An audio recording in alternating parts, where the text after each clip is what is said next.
చాలా ఏళ్లుగా America, Iran మధ్య ఉద్రిక్తతలు పెరుగుతూనే ఉన్నాయి. దాదాపుగా అగ్నిపర్వతం బద్దలవడానికి సిద్ధంగా ఉన్నట్టు.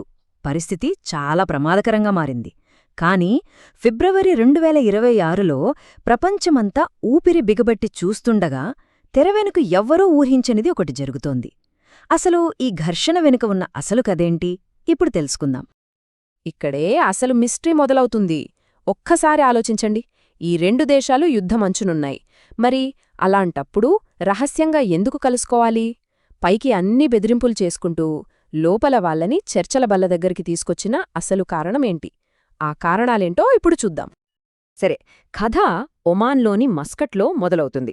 ఒక ఏకాంతమైన ప్యాలెస్లో అమెరికా, ఇరాన్ ప్రతినిధులు రహస్యంగా సమావేశమయ్యారు.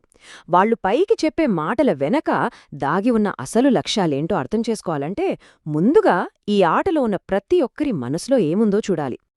ఈ చర్చల వెనుక ఉన్న అసలైన రహస్యం ఇదే. ఇది సిద్ధాంతాల కోసం జరుగుతున్న యుద్ధం కాదు. అస్సలు కాదు. ఇది కేవలం మనుగడ కోసం చేసే పోరాటం. ఇందులో ఉన్న ప్రతి నాయకుడికి వాళ్లు పైకి చెప్పే మాటల వెనుక ఒక వ్యక్తిగత, దాగి ఉన్న ఎజెండా ఉంది. అవేంతో ఒక్కొక్కటిగా చూద్దాం. సరే, ముందుగా అమెరికా వైపు చూద్దాం. బహిరంగంగా ప్రెసిడెంట్ ట్రంప్ మ్యాక్సిమం ప్రెషర్ అనే మాట వాడుతున్నారు. ఇదే వాళ్ల నినాదం.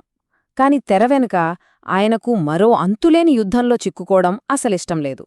ఆయనకు కావాల్సిందల్లా చరిత్రలో నిలిచిపోయే ఒక పెద్ద ఒప్పందం, తన వారసత్వాన్ని సుస్థిరపరిచే ఒక డీల్. ఇక ఇరాన్ వైపు వస్తే వాళ్ల పబ్లిక్ నినాదం విప్లవాత్మక ధిక్కారం. కాని వాస్తవమేంటంటే వాళ్ల పాలన కూలిపోయే ప్రమాదంలో ఉంది. ఆర్థిక వ్యవస్థ కుప్పకూలింది. నాయకత్వ మార్పు ఏమవుతుందో తెలీదు.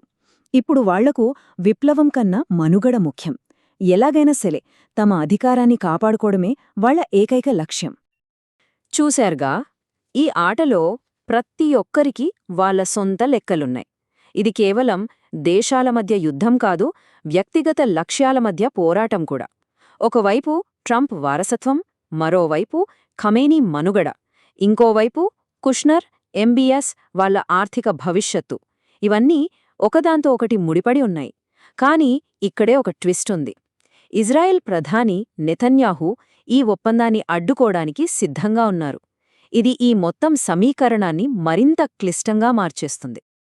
ఈ చర్చలు ఎందుకు ఇంత భిన్నంగా ఉన్నాయో అర్థం చేసుకోవాలంటే ఈ చిన్న కథ చాలా ముఖ్యం. అమెరికా రాయబారి ట్రంప్ యొక్క పాత స్నేహితుడు. వాళ్ల స్నేహం 1986లో ఒక హ్యామ్ శాండ్విచ్తో మొదలైందట. వినడానికి చిన్న విషయంగా అనిపించొచ్చు, కానీ ట్రంప్ ప్రపంచాన్ని ఎలా చూస్తారో ఇది తెలియజేస్తుంది. ఆయన ప్రకారం ప్రతి సమస్యకు ఒక సెటిల్మెంట్ ధర ఉంటుంది. అంటే ఇది దౌత్యం కాదు, ఇది ఒక పక్కా బిజినెస్ డీల్. అయితే కేవలం స్వప్రయోజనాలే వాళ్ళని చర్చలకు తీసుకువచ్చాయా? లేదు. రెండు కీలక సంఘటనలను వాళ్లని బలవంతంగా ఈ దారిలోకి నెట్టాయి. అందులో మొదటిది ఈ ప్రాంత భద్రతా ముఖచిత్రాన్నే పూర్తిగా మార్చేసిన ఒక చిన్న, కాని చాలా విధ్వంసకరమైన యుద్ధం. జూన్ 2025లో జరిగిన 12 రోజుల యుద్ధం అన్ని రూల్స్ని మార్చేసింది. ఇజ్రాయెల్ వైమానిక దాడులతో మొదలైంది.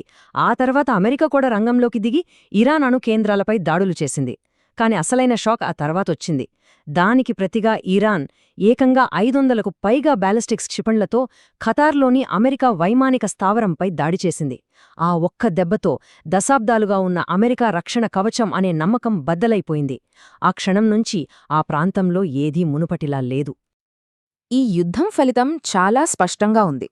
ఇందులో నిజంగా ఎవరూ గెలవలేదు. గల్ఫ్ దేశాలు అమెరికా రక్షణ మీద నమ్మకం కోల్పోయాయి. ఇజ్రాయెల్ కొంతమంది ఇరాన్ కమాండర్లను చంపగలిగింది, కాని వాళ్ల అణుపరిజ్ఞానాన్ని ఆపలేకపోయింది. అంటే ప్రతి ఒక్కరూ ఏదో ఒక విధంగా నష్టపోయారు. ఈ పరస్పర బలహీనతే వాళ్లందర్నీ ఇప్పుడు చర్చల బల్ల దగ్గరకు తీసుకువచ్చింది. సరే, యుద్ధం మొదటి కారణమైతే రెండో కారణం అంతకంటే శక్తివంతమైనది. ఇది బాంబులతోనో క్షిపణులతోనో చేసే యుద్ధం కాదు. ఇది డాలర్లతో, టారిఫ్లతో చేసే ఒక కొత్త రకం యుద్ధం. ట్రంప్ యొక్క రహస్య ఆర్థిక ఆయుధం. దీన్నే టారిఫ్ వెపన్ అని పిలుస్తారు. దీని ప్రత్యేకత ఏంటంటే ఇది నేరుగా ఇరాన్ను టార్గెట్ చెయ్యదు. బదులుగా ఇరాన్ స్నేహితులను, వాళ్ల వ్యాపార భాగస్వాములను లక్ష్యంగా చేసుకుంటుంది. అమెరికా ప్రపంచానికిచ్చిన సందేశం చాలా సింపుల్.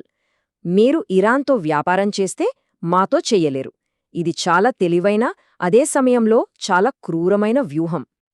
ఈ ఆయుధం యొక్క శక్తి అంతా ఈ ఒక్క సంఖ్యలోనే ఉంది, 25%. ఇరాన్తో వ్యాపారం చేసే ఏ దేశం నుంచైనా సరే అమెరికాలోకి వచ్చే అన్ని వస్తువుల మీద 25% అదనపు పన్ను.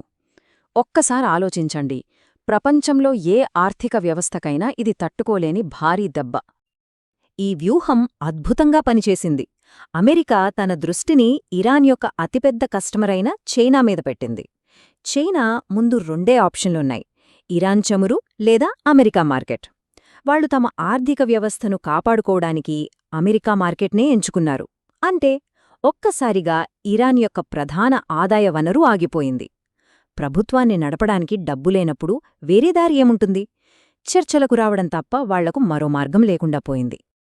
సరే, ఇప్పుడు మనకు ప్లేయర్స్ ఎవరో తెలుసు, వాళ్ల లక్ష్యాలేంటో తెలుసు, ఇక్కడిదాకా వాళ్లను తీసుకొచ్చిన సంఘటనలు కూడా తెలుసు. ఇప్పుడు అసలైన ప్రశ్న, ఇదంతా ఎలా ముగుస్తుంది? ప్రస్తుత పరిస్థితిని బట్టి చూస్తే మన ముందు 3 మార్గాలు కనిపిస్తున్నాయి. మొదటిది, అత్యంత ఎక్కువ అవకాశమున్నది, ఒక పెళుసైన శాంతి. దీని ప్రకారం ఇరాన్ తన అణు కార్యక్రమాన్ని ఆపేస్తుంది, దానికి బదులుగా అమెరికా తన టారిఫ్ బెదిరింపును వెనక్కి తీసుకుంటుంది.